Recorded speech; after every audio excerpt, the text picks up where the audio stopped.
혹시 요즘 사람 때문에 마음 고생하고 계신가요? 믿었던 사람에게 배신감을 느끼거나 무심코 내뱉은 말 한마디 때문에 밤잠을 설치고 계실지도 모르겠습니다.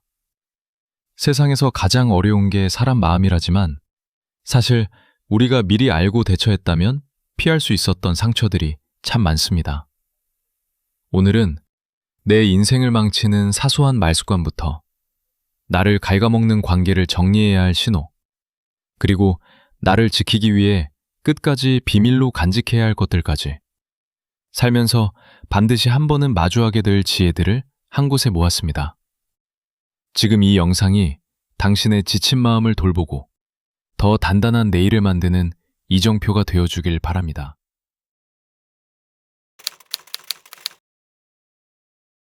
누군가를 곁에 둔다는 것은 그 사람의 기운이 내 삶의 경계 안으로 스며드는 것을 허락하는 일이다. 맑은 물에 먹물 한 방울이 떨어지면 순식간에 혼탁해지듯 내 영혼의 결을 흐리게 만드는 이들이 있다. 우리의 삶이 행복하고 건강하려면 사람 관계를 넓히는 법보다는 내 안의 맑음을 지키기 위해 누구를 곁에 두고 누구를 멀리해야 하는지를 깨달아야 한다. 우리 주변에는 말하기를 좋아하고 잘하는 이들이 있다. 그들의 말은 주변의 관심을 끌고 그들이 내뱉은 약속은 꼭 지켜질 것처럼 믿음이 간다. 하지만 시간이 지나고 돌이켜보면 텅 비어있는 허상인 경우가 많다. 우리는 말만 번지르르 하고 행동이 따르지 않는 사람을 조심해야 한다. 그들은 타인의 신뢰를 자양분 삼아 자신의 허영을 키운다. 언제든 돕겠다는 호언장담은 위기의 순간에 안개처럼 흩어지고 남겨진 것은 기대를 품었던 나의 허망한 뿐이다. 행동이 따르지 않는 말은 영혼 없는 소음이다. 그 소음에 귀를 기울이다 보면 정작 내 삶을 지탱해야 할 침묵의 무게마저 가벼워진다. 아는 척은 많이 하지만 배우려 하지 않는 이들을 멀리해야 한다. 그들은 과거의 낡은 지식과 경험을 훈장처럼 가슴에 달고 타인의 새로운 시각을 오만하게 재단한다. 내가 해봐서 아는 대로 시작하는 그들의 문장은 대화의 통로를 막는 거대한 바위다. 지혜는 흐르는 물과 같아서 낮은 곳으로 향할 때 깊어지는 법이다. 하지만 배우기를 멈춘 자의 고집은 주변의 생기마저 메마르게 한다. 그들과 오랜 시간을 보내다 보면 나 역시 세상에 대한 궁금증과 배우려 하던 마음의 창문을 점차 닫아걸게 된다. 사람을 만나며 가장 조심해야 하는 순간 중에 하나는 이익에만 밝은 사람을 마주할 때다. 모든 관계를 손익계산을 따져 서로 치환하는 이들에게 마음의 정은 없다. 그들은 따뜻한 찻잔을 앞에 두고도 상대의 주머니 사정을 가늠하고 결정적인 순간에 이득을 위해 신의를 저버린다. 사람과의 관계를 순수한 목적으로 대하지 않는 이들의 곁에 머물게 되면 나의 존재 가치마저 숫자로 환산되는 듯한 비참함을 느끼게 된다. 그리고 남을 쉽게 헐뜯는 사람의 말은 빨리 흘려보내야 한다. 그들의 혀는 날카로운 칼날과 같아 보이지 않는 곳에서 누군가의 인격을 잔인하게 공격한다. 타인의 결함을 징검다리 삼아 자신의 우월함을 증명하려는 비루한 본능을 타고난 사람들이다. 이건 너만 알고 있어 라는 비밀 뒤에 숨겨진 독은 결국 내 귀를 오염시키고 세상을 향한 나의 시선을 삐딱하게 뒤틀어 놓는다. 니체는 말했다. 괴물과 싸우는 사람은 스스로 괴물이 되지 않도록 조심해야 한다. 우리가 심연을 오랫동안 들여다본다면 심연 또한 우리를 들여다볼 것이다. 흐린 사람을 곁에 두는 것은 그 심연을 매일 마주하는 일이다. 그들의 부정적인 언어, 이기적인 계산, 오만한 태도를 견뎌내는 동안 내 마음의 호수에도 조금씩 앙금이 쌓인다. 처음엔 연민으로, 다음엔 인내로 버티지만 어느덧 정신을 차려보면 나 또한 그들처럼 누군가를 총평하고 손해보지 않으려 신경을 두고 냉소적인 말투를 닮아가고 있음을 발견하게 된다. 우리가 지켜야 할 가장 고귀한 자산은 평온이다. 아리스토텔레스가 말한 중용의 덕은 단순히 중간을 지키는 것이 아니라 자신을 파괴하는 극단으로부터 스스로를 보호하는 힘이다. 무례한 자에게 예의를 갖추느라 내 영혼을 소모할 필요는 없다. 이기적인 자의 변명을 들어주느라 소중한 시간을 낭비할 이유도 없다. 나를 흐리게 만드는 인연을 끊어내는 것은 냉정함이 아니라 나라는 존재에 대한 최소한의 예의다. 오늘 당신의 곁은 어떤가? 혹시 누군가의 그림자에 가려 당신 본연의 빛이 흐릿해지고 있지는 않은가? 관계의 숲이 너무 울창해서 햇빛이 들지 않는다면 과감하게 가지를 쳐내도 좋다. 빈자리는 외로움이 아니라 당신이 온전히 채워질 수 있는 여백이 될 것이다. 억지로 품으려 애쓰지 마라. 맑은 물은 스스로를 지킬 때 비로소 남도 비칠 수 있는 법이다. 오늘은 그저 남을 살피느라 소홀했던 당신의 마음 거울을 깨끗한 수건으로 가만히 닦아내 보길 바란다.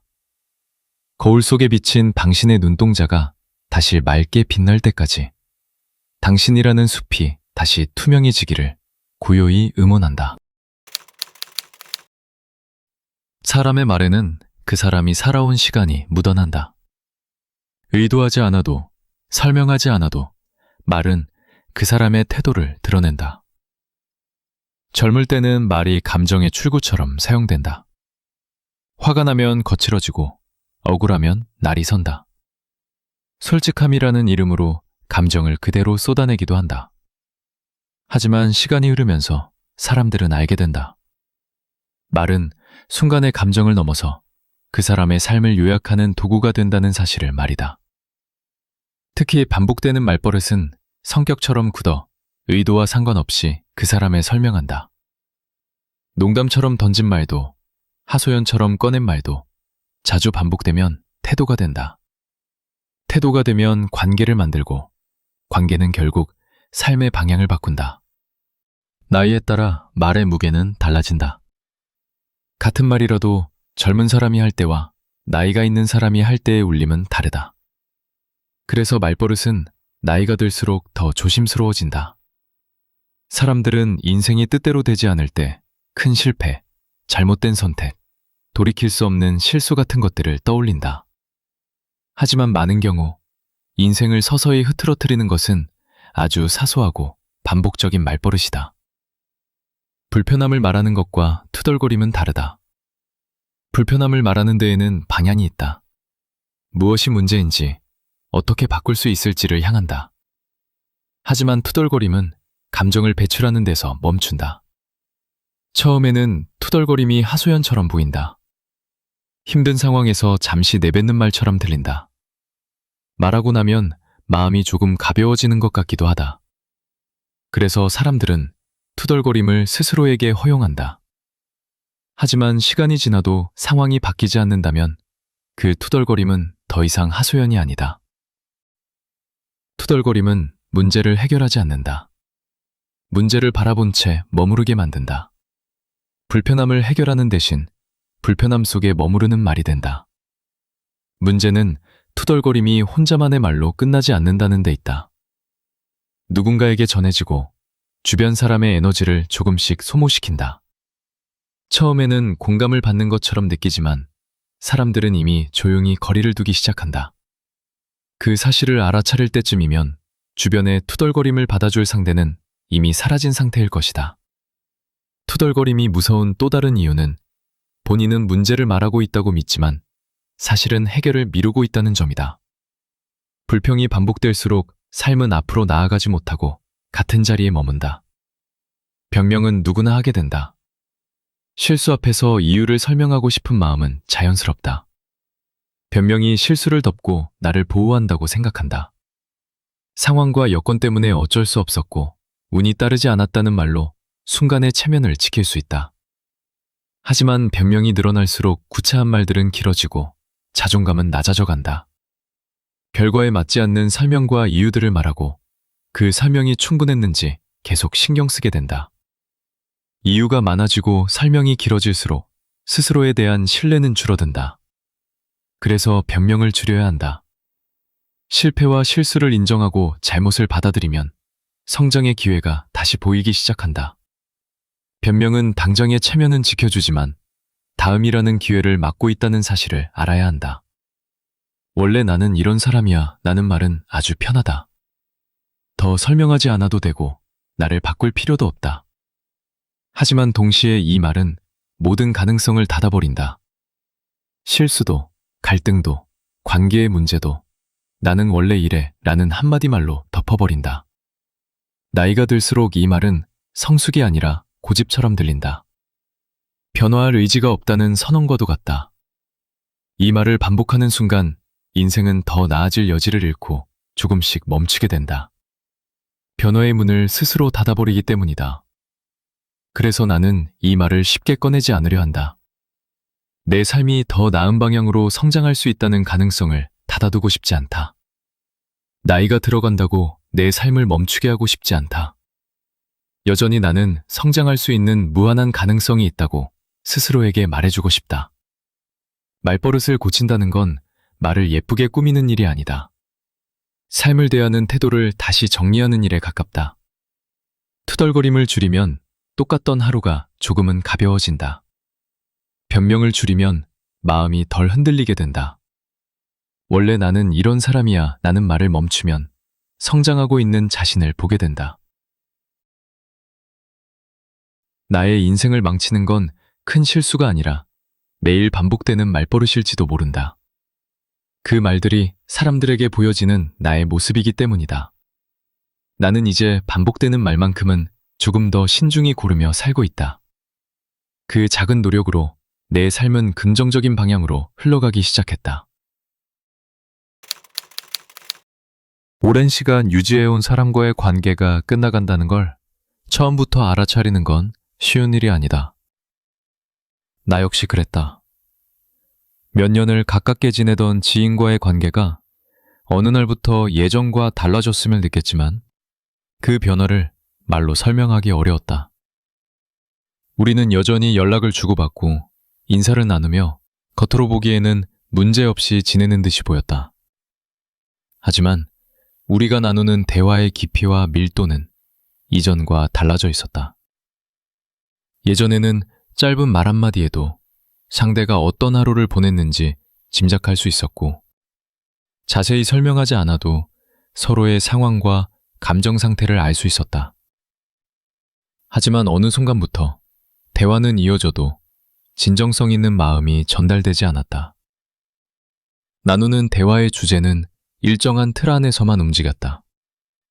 날씨 이야기, 건강 이야기, 일상적인 뉴스들. 누구와도 나눌 수 있는 평범한 것들이었다. 대화의 시간이 길어도 대화가 끝나고 나면 묘한 허전함이 남았다. 이야기를 나눴는데도 아무것도 나누지 않은 것 같은 기분이었다. 처음엔 대수롭지 않게 생각했다.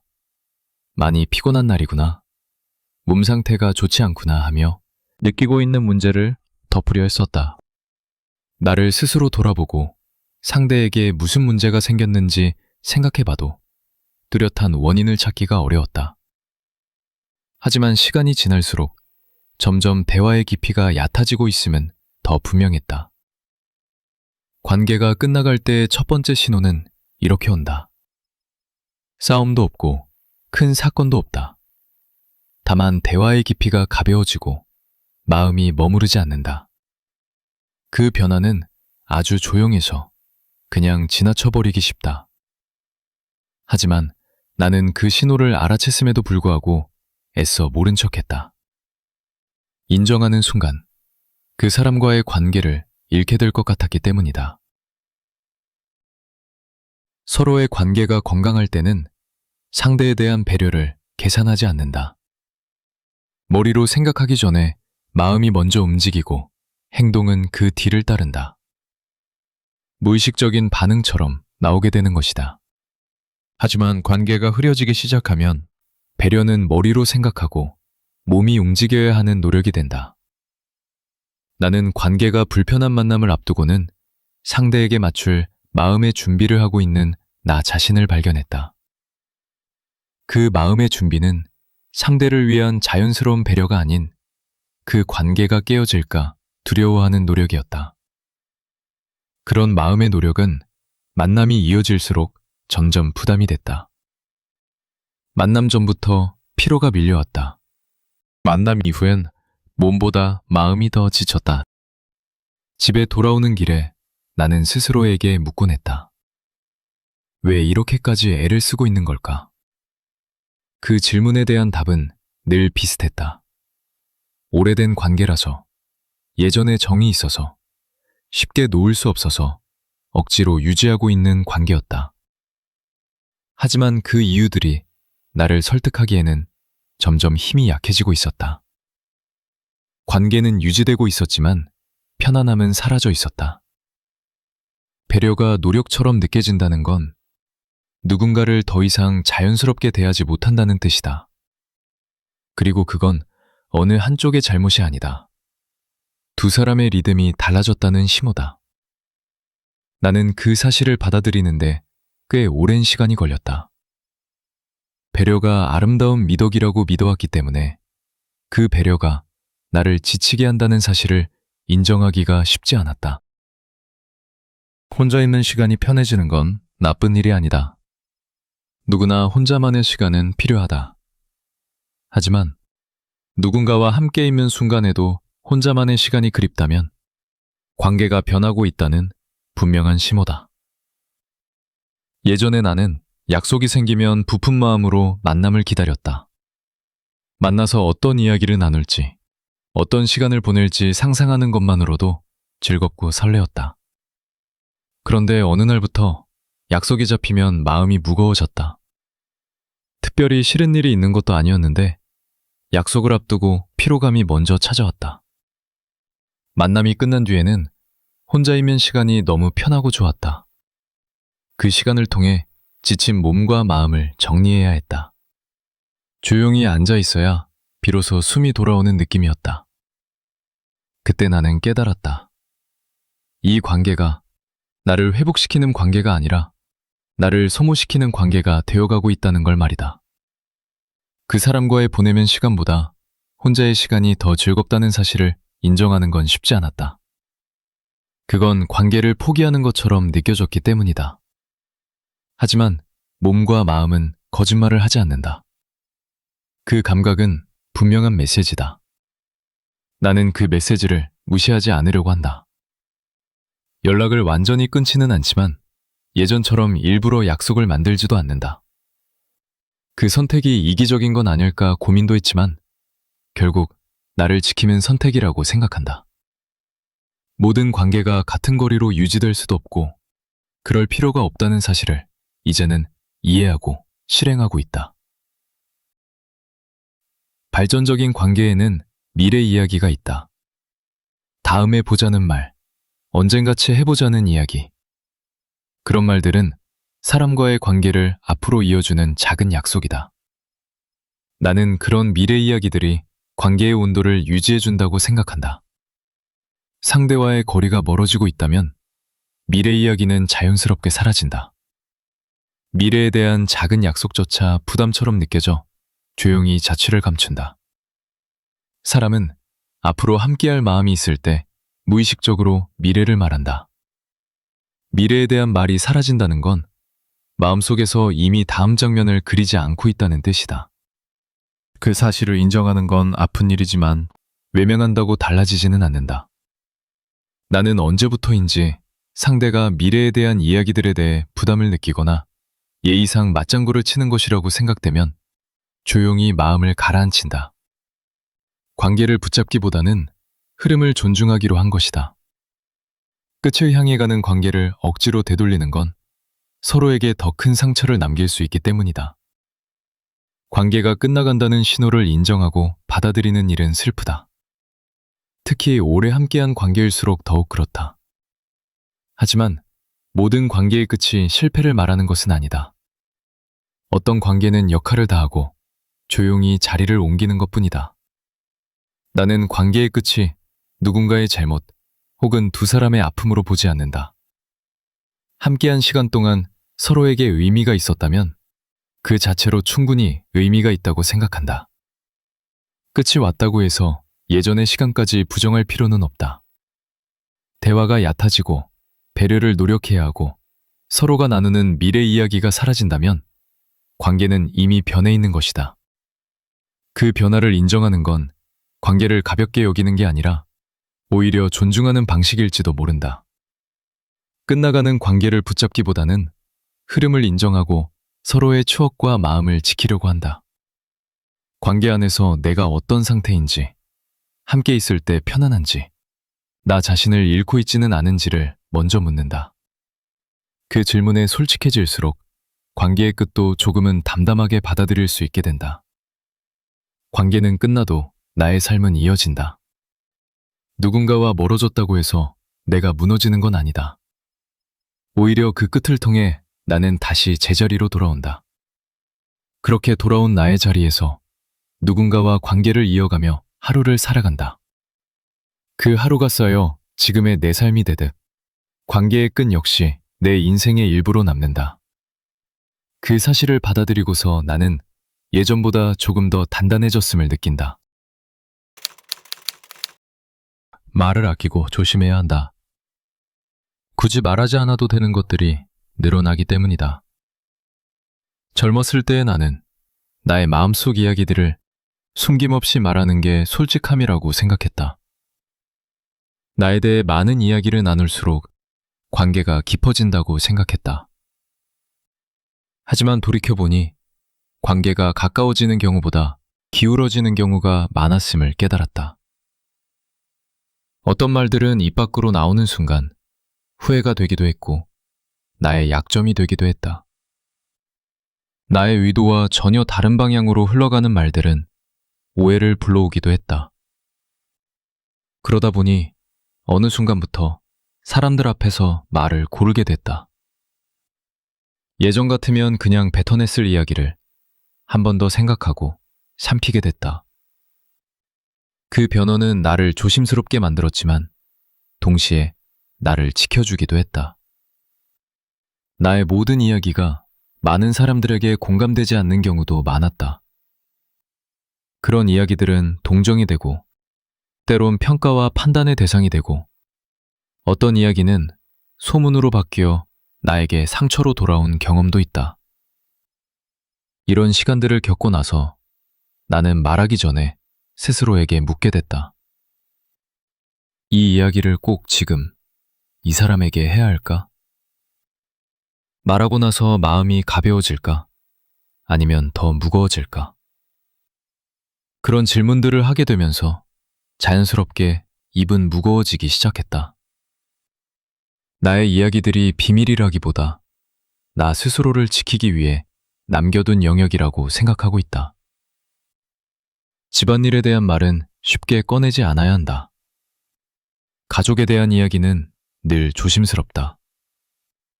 나와 가까운 사이인 만큼 가족에 대한 일들은 더 큰 상처가 된다. 집안의 힘든 일들과 해결되지 않은 문제들에 대해 하소연이라고 생각하고 지인에게 이야기를 나누었던 적이 있다. 이야기를 나누면 내 마음이 조금은 가벼워질 거라고 믿었다. 하지만 집안의 약점들은 곧 내 꼬리표가 되어 내 상황을 더욱 불리하고 나빠지게 한다는 걸 알게 되었다. 사람들은 나의 상황을 책임져 주지 않는다. 그저 듣고 고개를 끄덕이고 각자의 방식대로 해석할 뿐이다. 그 해석들은 때로는 위로가 될 때도 있겠지만 대부분 좋지 않은 모습으로 나를 비출 때가 많다. 아무 생각 없이 꺼낸 가족 이야기가 여러 사람들의 입에 오르내리는 걸 보고 눈앞이 캄캄하고 마음이 서늘해졌다. 내가 꺼낸 말이 결국 나와 내 가족에게 낙인을 찍었구나 라는 느낌이 들었다. 그 이후로 나는 집안의 문제를 밖에서 해결하려 하지 않게 됐다. 밖에서 나오는 말들은 문제를 해결하기보다 문제를 드러내는 데서 멈출 때가 많다. 집안의 약점은 남들과 상의하고 해결책을 구하는 것이 아니라 나와 내 가족이 함께 지키고 해결해야 하는 일이다. 살다 보면 특정 사람에 대해 서운함이 생길 때가 있다. 서운함은 나아가 미움이 되는 경우도 많다. 그럴 때 우리는 그런 서운하고 미운 감정들을 쉽게 주변에 털어놓는다. 누군가의 말이 마음에 걸렸고 누군가의 행동이 이해되지 않는다고 말해버린다. 특정 사람에 대한 불만을 이야기하는 과정에서 오랫동안 묵혀두었던 복합적인 감정들은 거칠어지기도 한다. 나는 어느 순간부터 누군가에 대한 서운함을 말하고 나면 이상하게 마음이 더 불편해진다는 걸 느꼈다. 제3자의 공감을 받았는데도 찝찝함이 남았다. 그때 깨달았다. 이 감정은 나만의 몫이라는 걸. 말한다고 사라지는 게 아니라 어떻게 정리하느냐에 따라 남는 감정이라는 걸. 그 뒤로는 누군가에게 불만이 생기면 그 사람과의 거리를 조금 조절한다. 또 모든 관계를 완벽하게 유지하려 하지 않는다. 그 불만이 더 이상 커지지 않도록 조절하는 것이다. 특정인에 대한 불만을 아무에게나 털어놓지 않는 건 상대를 감싸기 위해서만은 아니다. 그 말들이 결국 나를 더 피곤하게 만든다는 걸 알게 됐기 때문이다. 내 주머니 속 사정을 함부로 꺼내지 않는다. 돈에 대한 이야기는 늘 조심스럽다.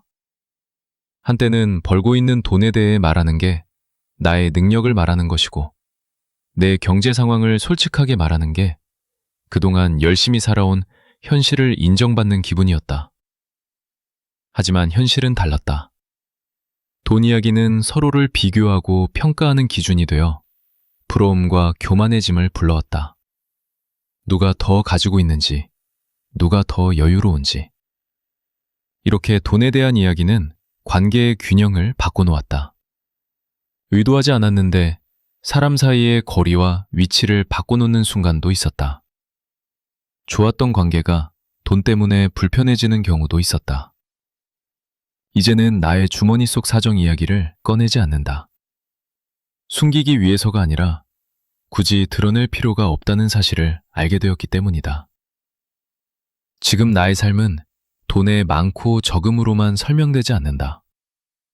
가진 돈의 액수로 설명하려는 순간 삶은 너무 단순해진다. 두려움과 불안을 아무에게나 맡기지 않는다. 나이가 많아질수록 걱정과 두려움이 많아진다. 물론 젊은 시절에도 걱정과 두려움은 있었다. 하지만 지금의 두려움과 걱정과는 조금 달랐다. 젊음으로 걱정과 두려움을 극복할 수 있었다. 나이가 들수록 불안한 감정은 나의 몸과 마음을 더욱 약하게 만들었고 결국 불안에 대한 감정을 여러 사람들에게 털어놓았다. 누군가에게 말하면 조금은 덜 무거워질 것 같았기 때문이다. 하지만 진정으로 다가오지 않는 위로가 내 불안을 더 선명하게 만들기도 했다. 내 깊은 두려움은 누군가와 나누고 누군가에게 맡길 수 있는 것이 아니다. 대부분 혼자 안고 해결해야 할 일들이다. 나의 고민과 두려움에 대한 이야기를 나눈다고 누군가의 고민과 두려움으로 되는 것이 아니기 때문이다. 나이가 들수록 지켜야 할 비밀들이 많다는 건 외로워졌다는 뜻이 아니다. 모든 감정을 공유하지 않았다고 혼자가 되는 것도 아니다. 내가 지켜내야 하는 것들은 함부로 말하지 않아야 한다. 그건 나와 내 가족을 여전히 아끼고 사랑한다는 뜻이다. 나는 누군가에게 내 삶을 전부 설명하려 하지 않는다. 그 대신 나 스스로와 대화하며 생각을 정리한다. 하루를 조용히 살아내는 선택을 하면서 나를 조금 더 나답고 편안하게 만들고 있다. 사람의 본성을 알아채는 일이 어려운 이유가 있다. 평온한 순간에는 대부분 학습한 방식대로 움직이기 때문이다. 상황에 맞춰 웃고 인사하고 무난한 표정으로 적당히 반응한다. 문제가 없어 보이는 장면에서는 누구나 괜찮은 태도를 유지한다. 그래서 사람은 비슷해 보이기도 한다. 그렇지만 본성은 특별한 위기에서만 드러나지 않는다. 작은 이해관계가 끼어드는 순간, 감정의 틈이 벌어지는 순간, 평소의 습관이 먼저 튀어나온다. 포장된 말보다 오래 굳어진 반응이 앞서기 때문이다. 일상에서 자주 마주치는 몇 가지 장면만 보아도 그 사람의 본성이 보이기 시작한다. 첫 번째는 돈을 다루는 태도다. 돈의 많고 적음을 말하는 것이 아니다. 돈이 얽혔을 때 말과 태도가 어떻게 변하는지, 그 변화가 얼마나 일관적인지가 기준이 된다. 어떤 사람은 돈을 통해 사람을 줄세운다. 금전적으로 자신에게 도움이 되는 사람에게는 과하게 친절해지고, 그렇지 않은 사람에게는 표정과 말투가 가벼워진다. 베풀기보다 대접받는 일에 익숙한 사람도 많다. 자기 돈이 나가야 하는 순간에는 분위기가 어색해지고 작은 일도 큰 생색으로 남기려 한다. 돈을 이용해 관계를 움직이는 도구로 사용한다. 반대로 어떤 사람은 돈 앞에서 오히려 태도가 단정해진다. 써야 할 자리는 깔끔하게 쓰고 크게 떠들지 않는다. 돈과 관련한 약속은 숨기거나 미루지 않는다. 어려운 사정이 생기면 먼저 말하고 끝까지 책임진다.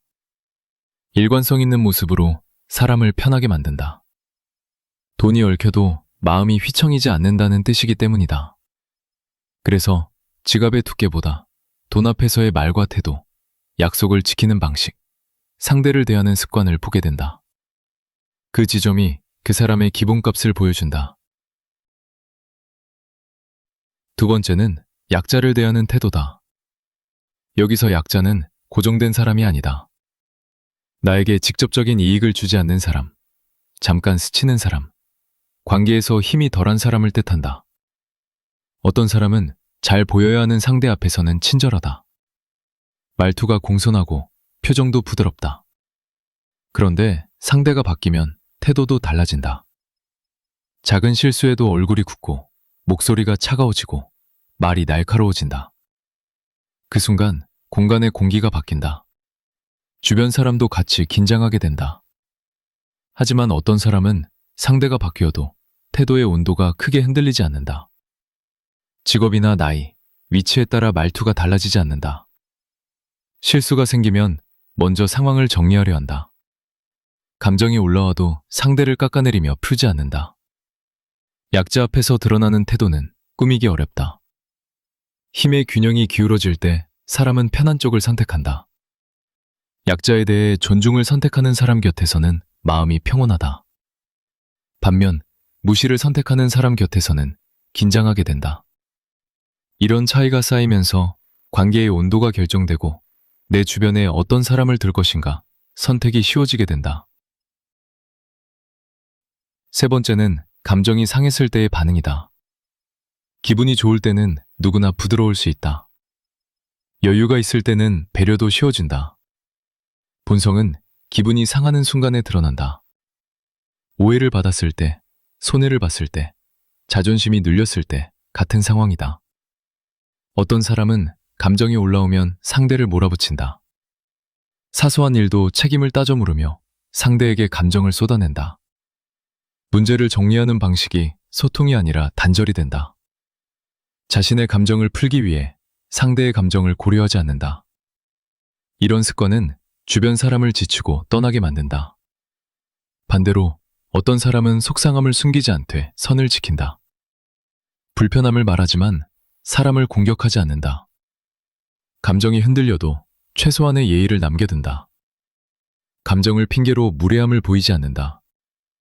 감정을 다룬 뒤의 태도에서 성숙함이 보인다. 감정은 누구에게나 있다. 중요한 건 격한 감정을 어떻게 다루고 어디로 흘려보내는지다. 관계를 두텁게 만드는 방향이 있고 관계를 무너뜨리는 방향이 있다. 그 갈림길에서 반복적으로 선택하는 방향이 결국 그 사람의 결이 된다. 네 번째는 남의 성공을 대하는 자세다. 이 장면은 생각보다 정확하다. 사람은 손해를 보는 순간보다 나보다 남이 잘 될 때 더 흔들리기 쉽다. 비교가 자연스럽게 올라오기 때문이다. 어떤 사람의 축하는 부러움을 지나 불편함이 섞여 있다. 축하의 자리에서 말이 서서히 자기 이야기로 돌아간다. 결국 축하받아야 할 사람은 기쁜 소식을 꺼내는데 조심스러워진다. 기쁨을 말할수록 미안해지는 분위기가 생기기 때문이다.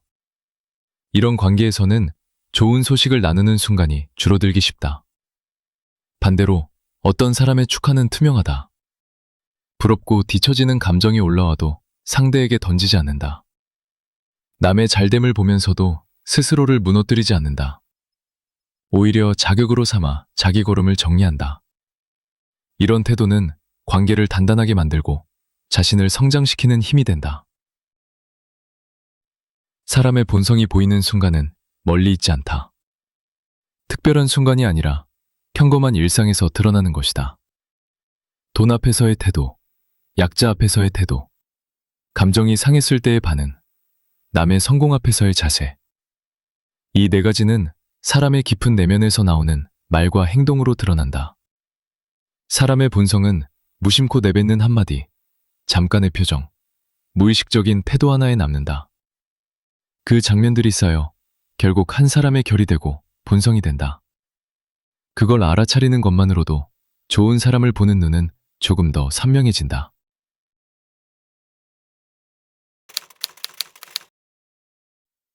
오늘 아침 베란다 창가에 놓인 화분 하나가 유독 고개를 숙이고 있다. 물을 거른 것도 햇볕이 모자란 것도 아니다. 옆에서 무섭게 뻗어나온 덩굴 식물이 그 화분의 영양분까지 제 것처럼 빨아들이고 있기 때문이다. 제 몸이 마르는 줄도 모르고 자리를 내어준 작은 식물의 모습에서 어쩐지 우리네 사는 풍경이 겹쳐 보인다. 마음이 먹먹해지는 풍경이다. 오늘은 우리가 평생 미덕으로 알고 살아온 착함이라는 것에 대해 그 이면을 들여다보려 한다. 평생 바른 사람의 부탁을 거절하지 못하고 법 없이도 살 사람이라 불리던 어떤 노인이 정작 본인의 노후는 볼보지 못해 고독한 처지에 놓였다는 소식을 보았다. 사회는 그를 선인이라 부르지만 그가 짊어진 삶의 무게는 누구 하나 나누어 짊어주지 않았다. 돌이켜보면 우리 세대는 착해야 한다는 교훈을 문신처럼 새기고 살았다. 순종적인 자식, 헌신적인 부모, 양보하는 이웃이 되는 것이 인생의 정답인 줄 알았다. 나 역시 그랬다. 동료의 무리한 부탁을 웃으며 대신하고 빌려준 돈을 받지 못해도 그저 속으로 사겼다. 그때는 그것이 당연함인 줄 알았다. 하지만 거울 속에 비친 나는 타인의 기대를 채우느라 시커멓게 타버린 재와 같았다. 나의 삶에 나를 위한 공간은 남아있지 않았다. 현실은 냉정하다. 경계가 없는 착함은 이용당하기 쉽다. 모든 이가 선의를 가진 것은 아니기에 거절하지 못하는 태도는 누군가에게는 무례를 허용하는 기회가 된다. 또한 갈등이 두려워 침묵하는 착함은 불의를 방조하는 비겁함이 되기도 한다. 아니오라고 말할 줄 모르는 친절은 진정한 선함이 아니라 자신의 삶을 남들에게 방치하는 어리석은 습관일 뿐이다. 철학자 니체는 자신을 긍정하지 못하는 자의 친절을 경계했다. 무조건적인 착함은 결국 스스로를 선택권 없는 사람으로 전락시킨다. 내가 행복하지 않은데 남에게 나누어주는 친절은 마른 우물에서 물을 길어 올리는 것과 같다. 결국 우물은 바닥을 드러내고 남는 것은 원망과 고갈뿐이다. 이제는 무조건적인 배려는 멈추고 양보보다는 자기 존중을 먼저 배워야 한다. 단호하게 선을 긋는 것은 이기적인 행위가 아니다. 내가 온전하게 서 있어야만 정말 도움이 필요한 누군가에게 건강한 손길을 내밀 수 있기 때문이다. 누군가에게 착한 사람으로 기억되기 위해 애쓰는 일을 서서히 멈춰야 한다. 대신 내 마음을 돌아보고 나에게 집중하는 시간을 가져보자. 무리한 부탁을 정중하게 거절하고 때로는 내 몫을 분명히 챙기며 나의 공간을 지켜내는 것. 그것이 나를 지키고 내 곁에 소중한 이들을 더 오래 사랑할 수 있는 확실한 길이다. 남에게 주느라 텅 비어버린 내 마음의 공간을 본다. 오늘은 그 공간에 타인의 기대 대신 오직 나를 위한 따뜻한 평안을 가득 채워본다. 유독 모든 문제의 원인을 남 탓하기 좋아하는 사람이 있다. 하는 일마다 잘 풀리지 않는 이유, 누구와의 관계가 틀어진 이유, 실패담의 원인과 이유는 많지만 본인은 없다. 누군가의 잘못이었고, 상황이 나빴고, 운이 따르지 않았다고 한다. 예전에는 그런 이야기를 들으면 공감을 하고 안타까워했다.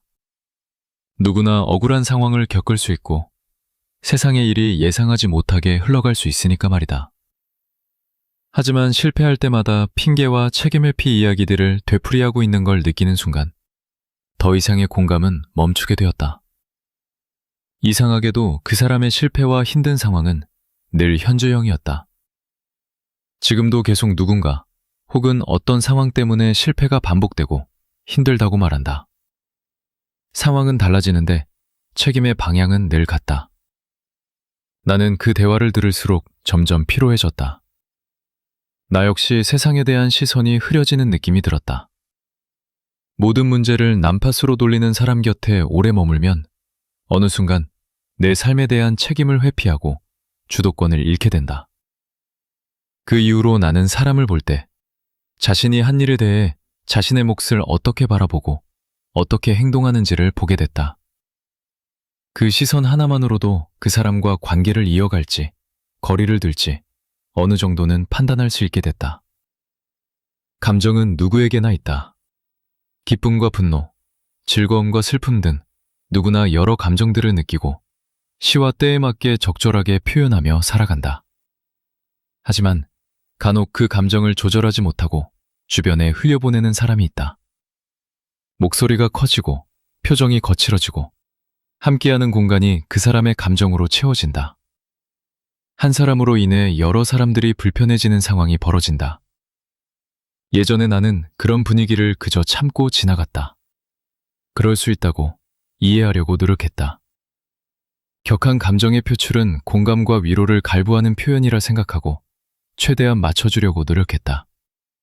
하지만 누군가의 감정을 대신 감당하는 관계는 오래가지 못한다. 순간의 위로와 공감은 가능할 수 있어도 감정의 폭발까지 함께 감당할 수는 없다. 그 이후로 사람을 볼 때 감정이 생기는 순간보다 감정을 다룬 뒤의 태도를 더 보게 되었다. 늘 피해자 위치에 머무르며 공감을 요구하는 사람이 있다. 이야기를 시작할 때부터 나는 상처받았고 억울했고 그래서 이해받아야 한다는 결론을 정해놓는다. 누구나 위로받고 싶은 순간이 있다고 생각한다. 그래서 그런 이야기들을 오래 들어주었고 가능한 한 공감하려 했다. 하지만 늘 피해자의 위치에서 벗어나지 못하는 상황을 구해줄 수는 없었다. 문제가 해결되지 않는 상황은 반복되었고 그럴 때마다 의무처럼 공감을 강요했다. 그런 관계는 나를 점점 지치게 했다. 그 사람을 외면하고 싶지 않았지만 누군가가 늘 피해자 자리에 머무르면 그 곁에 있는 사람 역시 에너지를 함께 소진하게 된다. 그 이후로 나는 도움을 줄 수 있는 관계와 감정을 대신 떠안아야 하는 관계를 구분하게 됐다. 지켜야 하는 경계를 존중하지 않는 사람들이 있다. 경계는 거리를 두고 멀리하기 위해 필요한 게 아니다. 서로를 오래 존중하기 위해 필요한 것이다. 하지만 어떤 사람은 그 경계를 너무나 쉽게 넘는다. 사소한 관심과 질문으로 시작해 점점 간섭을 하고 곤란한 질문들을 아무렇지 않게 한다. 처음엔 그게 친밀함이라고 생각했다. 가까운 사이이기 때문에 관심을 갖는 것이고 악의 없이 순수한 마음이라고 느꼈다. 하지만 어느 순간부터 마음 한편에 불편함이 서서히 생겨나기 시작했다. 관계가 어색해질까봐 불편함을 무시하다 보니 나 스스로의 기준이 흐려지고 있었다. 경계를 존중하지 않는 사람과의 관계는 시간이 지날수록 나 자신을 잃게 만든다. 상대가 원하는 모습에 맞춰 살아가게 되는 것이다. 이제부터 나는 나만의 조용한 선을 만들고 그 선 안에서 조금씩 거리를 두며 나를 지키고 있다. 그 선택은 생각보다 내 생활에 큰 평안을 가져왔다. 멀리해야 할 사람을 구분하는 건 나를 지키는 일이다. 나이가 들수록 많은 사람을 만나는 것보다 어떤 사람을 곁에 두느냐가 더 중요해진다. 이제는 모든 관계를 지킬 수는 없고 그럴 필요도 없다는 걸 잘 알고 있다. 모든 문제를 남 탓으로 돌리는 사람, 감정을 조절하지 못하는 사람, 늘 피해자 자리에 머무르며 공감을 강요하는 사람, 경계를 존중하지 않는 사람. 이 네 가지는 누군가를 판단하기 위한 기준이 아니라 나를 지키기 위한 보호선이다. 이 사실을 깨닫기 전에는 관계를 끊는 것이 차갑고 이기적인 선택처럼 느껴졌다. 하지만 지금은 다르게 생각한다. 모든 사람과 잘 지내려 애쓰지 않아도 된다. 대신 내 마음이 무너지지 않는 관계를 선택한다. 그 선택만으로도 삶은 훨씬 편안해진다. 좋은 관계란 나를 꾸미지 않고 억지로 설명하지 않아도 되는 관계라고 생각한다. 나는 오늘도 나의 삶을 지키기 위해 사람 사이의 거리를 조용히 조절해 가고 있다.